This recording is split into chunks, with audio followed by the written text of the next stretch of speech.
내가 또다시 해 아래에서 헛된 것을 보았도다. 어떤 사람은 아들도 없고 형제도 없이 홀로 있으나 그의 모든 수고에는 끝이 없도다. 또 비록 그의 눈은 부요를 족하게 여기지 아니하면서 이르기를 내가 누구를 위하여는 이같이 수고하고 나를 위하여는 행복을 누리지 못하게 하는가 하여도 이것도 헛되어 불행한 노고로다. 두 사람이 한 사람보다 나음은 그들이 수고함으로 좋은 상을 얻을 것임이라. 혹시 그들이 넘어지면 하나가 그 동물을 붙들어 일으키려니와 홀로 있어 넘어지고 붙들어 일으킬 자가 없는 자에게는 화가 있으리라. 또 두 사람이 함께 놓으면 따뜻하거니와 한 사람이면 어찌 따뜻하랴.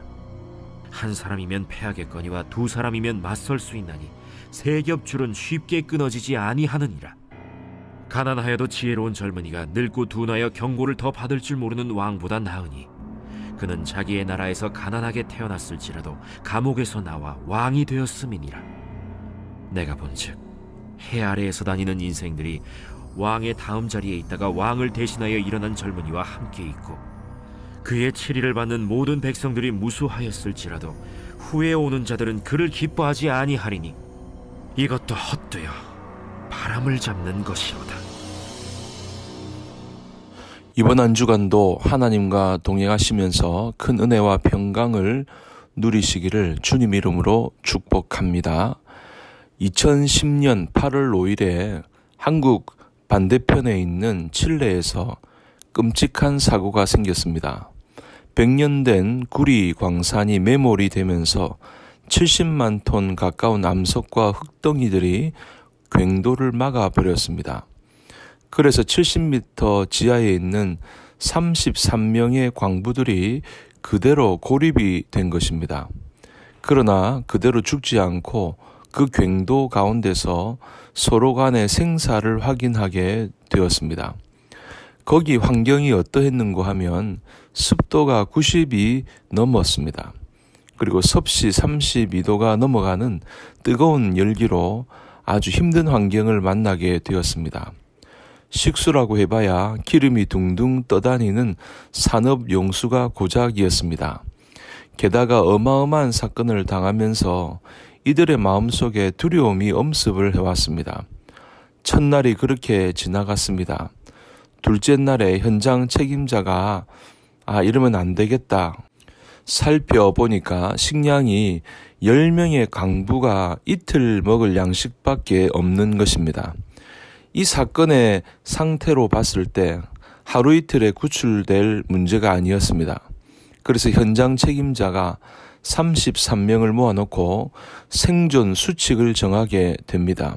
그리고 이 원칙을 지키면서 서로 붙들어주면서 어찌하든지 이겨내 보자. 그래서 얼마 되지 않는 식량을 같은 시간, 같은 장소에서 똑같은 양을 먹도록 한 것입니다.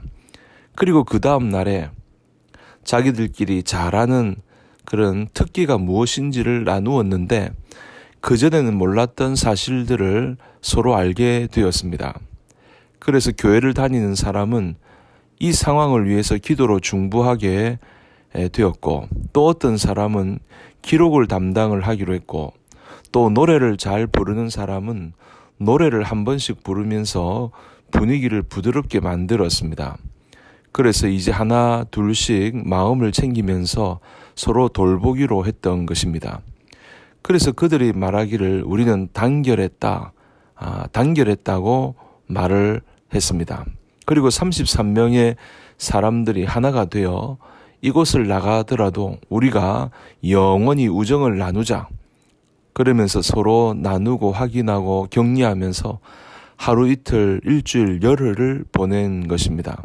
그러다 보니 이제 먹을 것이 없어서 12시간에 먹던 양식을 30시간으로 쪼개어서 양식을 먹게 되었고 그리고 그 정도로 안 되겠다 싶어서 48시간에 한 번씩 먹기로 한 것입니다. 그러다가 탈진 상태가 됩니다.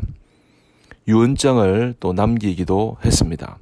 그런데 17일째가 되었을 때 구조대가 이곳을 찾아오게 된 것입니다. 그러면서 드릴로 조그만 구멍을 이제 내게 되었고, 이곳을 통해서 공기가 들어오게 되고 먹을 것이 공급이 되고 사람이 빠져나오게 된 것입니다.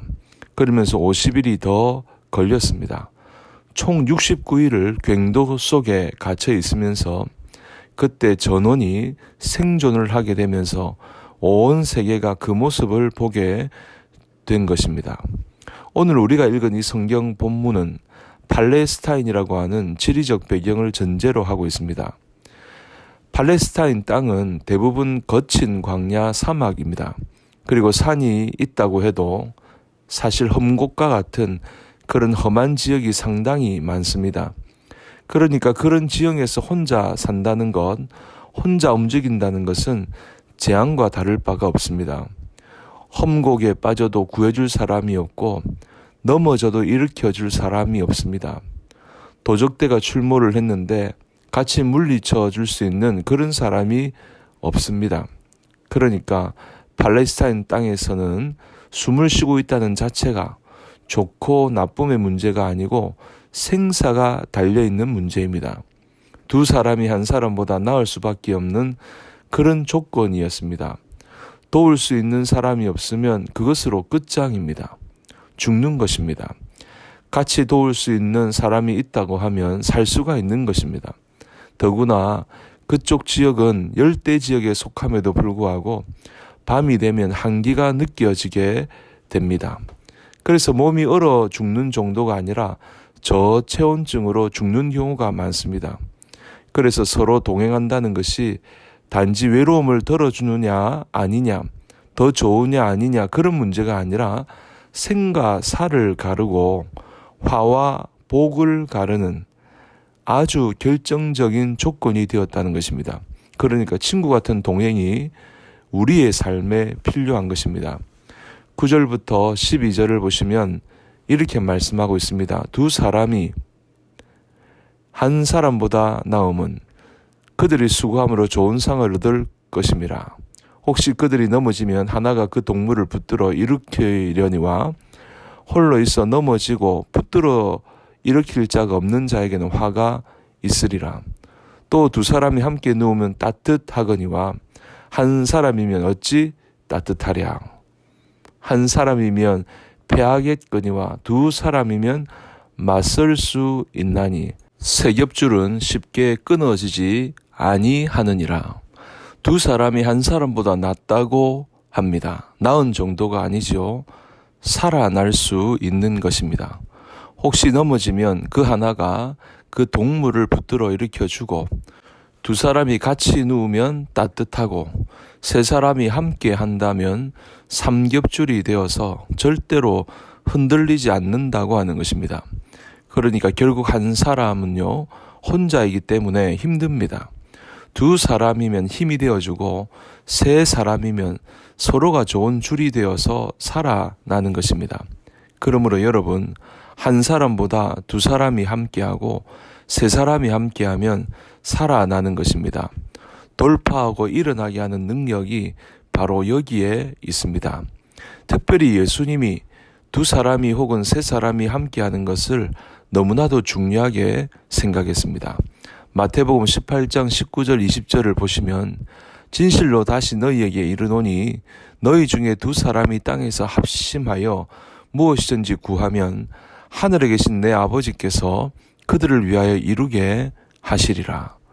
두세 사람이 내 이름으로 모인 곳에는 나도 그들 중에 있느니라. 예수님은 함께하는 것에 큰 능력을 알았습니다. 그래서 한 사람보다는 두 사람이 함께 한 가지 기도 제목을 가지고 합심으로 기도하면 하나님의 특별한 기도 응답이 있다고 말씀하고 있습니다. 그러니 한 사람보다 더 특별한 기도 응답과 임재를 약속하고 있습니다. 그러므로 오늘 저와 여러분들이 서로에 대한 관심과 애정을 가지고 간절한 마음으로 함께 기도하면 하나님이 이루실 줄로 믿습니다. 서로를 돌아보면서 기도할 때 하나님의 응답의 역사가 풍성하게 일어나게 되기를 주님 이름으로 간절히 축복합니다.